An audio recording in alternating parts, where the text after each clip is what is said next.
want to go ahead and officially again welcome you, the 2017 Cavalcade of Planes here at Bolingbrook, beautiful Clow International Airport.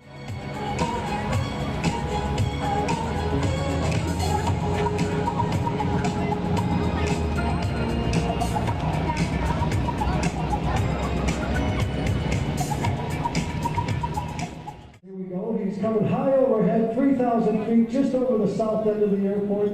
I encourage you to remove your hats and get ready for this beautiful national anthem. Oh, say, can you see by the dawn's early light what so proudly we hailed at the twilight's last gleaming, whose broad stripes and bright stars through the perilous fight o'er the ramparts we watched were so gallantly streaming, and the rockets red glare, the bombs bursting in air, gave proof through the night that our flag was still there. Oh, say does that star-spangled banner yet wave o'er the land of the free and the home of the brave? Well, how about that, folks? Welcome to the Cavalcade of Planes out here in beautiful Bolingbrook, Illinois, in the Clow Airport. It doesn't get much better than that. A beautiful jump and a beautiful rendition of the national anthem by the Bolingbrook Madrigal Singers. What a great day, folks. Enjoy it all. We're going to see some T-6s flying now. Enjoy yourselves. That was the first airliner that the country was using way back. Flying, folks. There goes history flying right.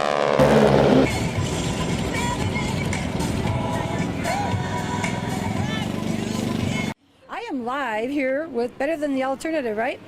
With Gary Wilkins, project leader. Last year we did a shoot. We covered them building this. It was a project where they got children together and they actually built this plane behind us.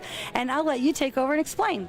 Yeah, it was 2 years ago that I got involved with it, and we're getting the young kids involved, pulling rivets, and now we're to the stage where we're getting it ready to get off the ground. We're still waiting for the prop, a couple things, a couple more weeks that we'll have it in the air. But it's taken 2 years. EAA chapter in Oshkosh, they gave our chapter 461 the wings free, for this build. So that was helping incentive to get the museum involved and to get the community and the youth involved in the build. Now, how much does something like this cost to build? I know you had a lot of donations probably, but... Yeah, there's a lot of donations. I don't know quite, where the donation, amount is. We're still looking for donations. Okay. But, to help us finish it off. But, you heard that? They're still looking for donations? Still, see, we got the pot out there to help. What was your favorite part about building this plane? I just enjoy building. I went up to Oshkosh 2015 and I saw, oh, chapter 461 from Clow is building wings up there. And I said, I got to get involved. So I got involved, and I really got involved. I got hooked, and I love it. What groups of kids do they have? How do they choose what kids came to help? Any kid, any kid that comes along, that we'll teach them. They teach them how to pop a rivet, and then they come over and they'll pop one on the plane. That's great. Well, thank you so much. Congratulations. This looks really great, and I can't wait to see her up in the air. And me neither. Thank you. Bye-bye.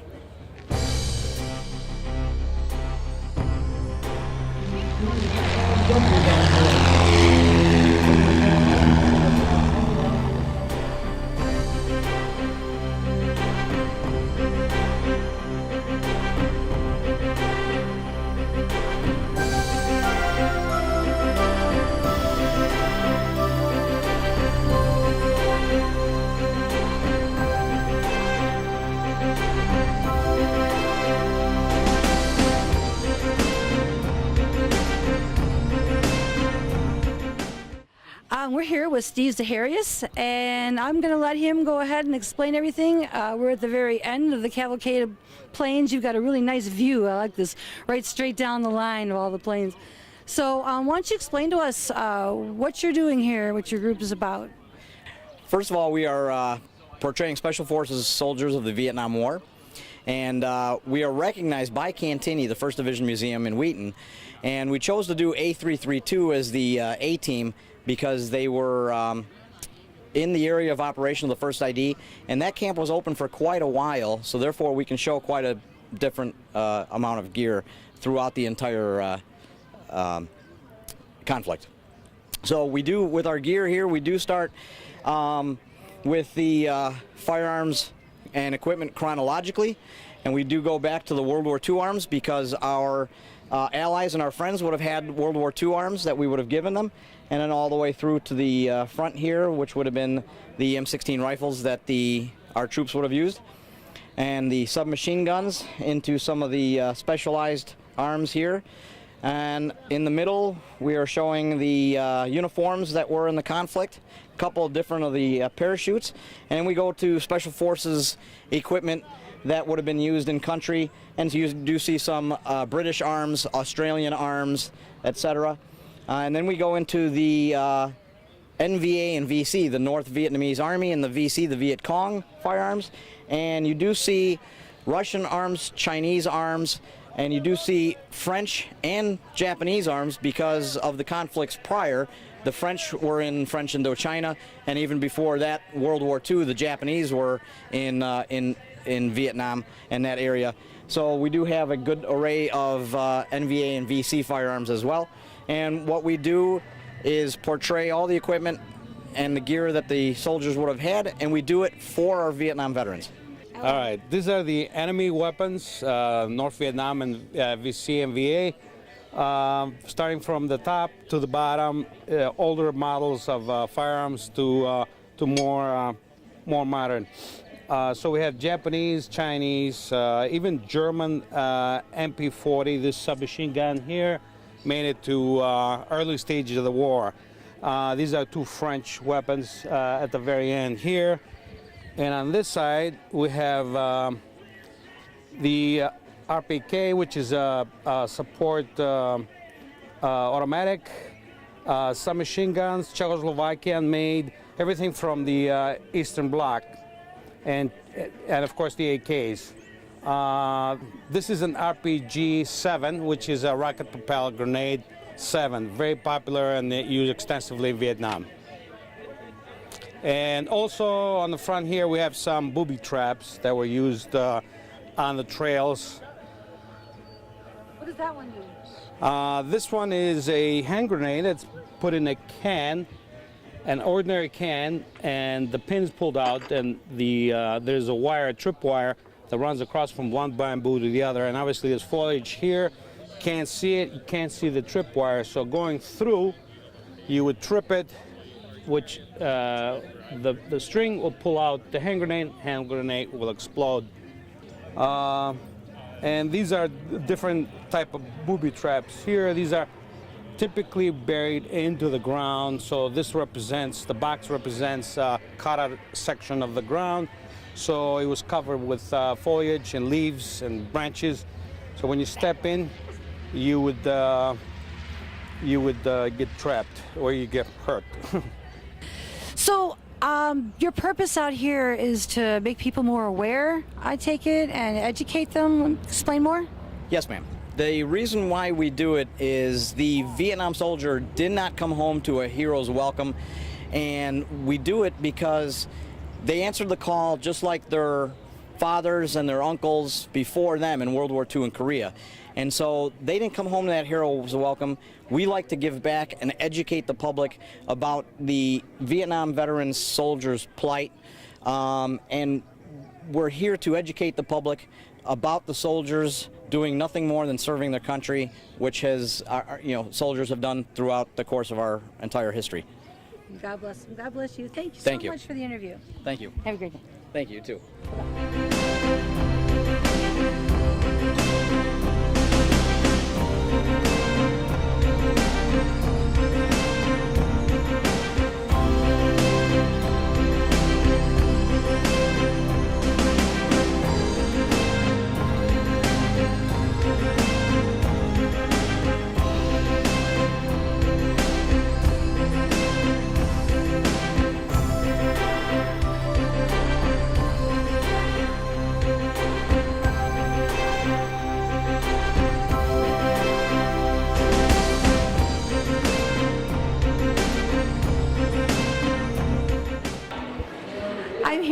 with Ron Agua.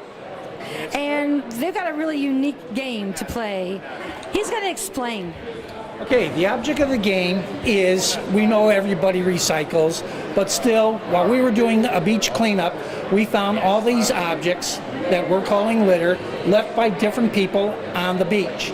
Now, it doesn't have to be the beach. It could be your backyard, front yard, on the street, anywhere. But if nobody picks these objects up and no animals pick it up or anything, how long will these objects stay before they disintegrate? And we do this at different events to tell the people and install the fact that they should be conscious of the environment and to recycle. So try your luck. Okay. All right, so we have 1,000 years. What would take 1,000 years? This is the oldest. I would say glass. I think glass is real. I've seen Gladstone Beach. Your choice. That's my choice. Give you the answers when you're all done. Okay, when I'm done, 600 years. What's the next worst? I would say possibly nylon. 450 years. I'm gonna go with all the plastics first. So we got, I know these are terrible. These are the 6-pack holders. So 450 years, I'm guessing. Plastic bags, I'm thinking tin cans, rough. I'm gonna go with aluminum cans next. Then I'm gonna go with plastic bags after that. 50 to 80 years. 50 years, I'm thinking it might take a balloon. 10 to 20 years, plastic coated paper, I'm guessing. 1 to 5 years for cigarette butts. I know those take forever. They may not ever disintegrate. Okay, now we're down to, I missed the plastic container. I'm gonna have to 1 to 5 years, not the one I wanted for there.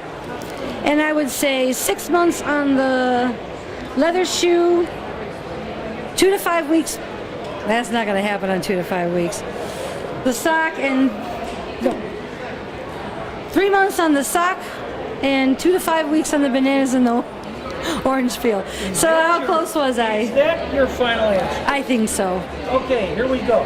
All right. Pretty close. You're only 50 years off. 100 years for It's 400 years. 400 years for a 6-pack to disappear. Here because aluminum cans is 50 years. Aluminum cans is only 50. All right, you are right on the cigarette butts. So you have one right. 1 to 5 years on cigarette You are butts. right on the nylon fishing. 600 years for nylon. On the balloons, you buy really good party balloons because I get them at the 10 for a dollar store, and they usually last only 1 to 5 years.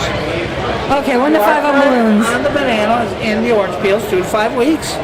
I'm glad you're wrong. It's 10 to 20 years on the plastic bags. You're correct on the glass. It's 1,000 years.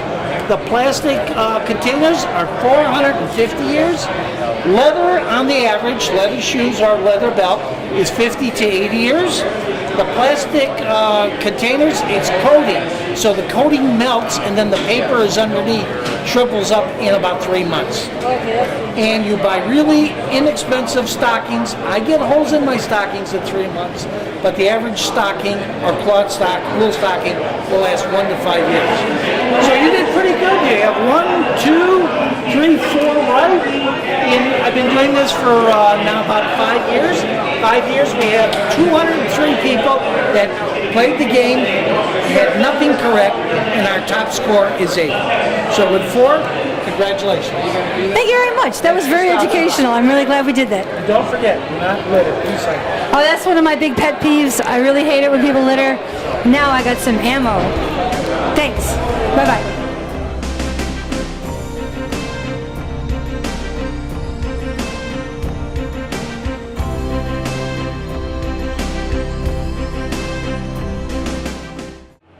Hey, now we are here with Chief Skully. We were fortunate enough to do an interview with you a few years ago, and we're back again.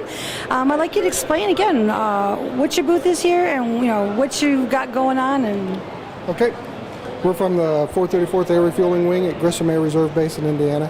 What we have here is the flight deck and boom pod display. The flight deck, what we actually did is went down to Tucson, Arizona, to the aircraft boneyard. We cut the nose and the tail off of deactivated aircraft, and then we made them safe for young people to get inside. In modern aircraft, everything now is electronic and digital, and so when you get up into an airplane that's set up for static display, it's just a black screen, and you really can't see anything, and our young people can't touch any switches or move anything. So our idea was to make something interactive that they could actually see and feel. So you're allowed to get into the aircraft, flip any switch that you would like, move the throttles forward. We've set the instruments up so that they actually operate with the throttles. You can go through the engine startup sequence and see what it's like to start an engine. On the other side, we have our boom pod. And you know, in modern aviation, everybody has a flight deck. Every aircraft, even Cessnas, have a flight deck. But we own the air refueling business, and so most people don't get to see what it's like to refuel an aircraft from 15 feet away at 30,000 feet in the air. So we have a display. You can lay down just like our boom operator does and see what it looks like when an F-16 pulls up to get refueled during a combat mission.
So we'll be here all weekend, and you know, it's free. There's no charge for this, and we'd love to have as many people as we can come out and support the air show first. But when you come to support the air show, then come see us. Thank you so much. Absolutely. This is really, really great. Thank you. Thank you very much. Absolutely. Ladies and gentlemen, this is live. You're hearing from the aircraft overhead. These are standard formations. This is called our join up. We've got our number 2 aircraft is on my left wing. Number 3 and 4 will join up on the right side of the formation in order, 3 and then followed by 4. Boy, a lot of cars, a lot of people down there. We're sure glad you all came out to the airport. We're trying to make a path over the top of the airport is what we call closed tail, where the airplanes are all lined up, nose to tail.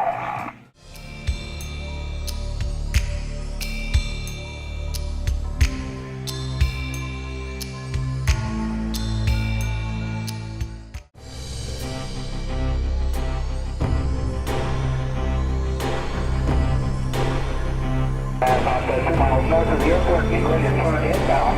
For all land,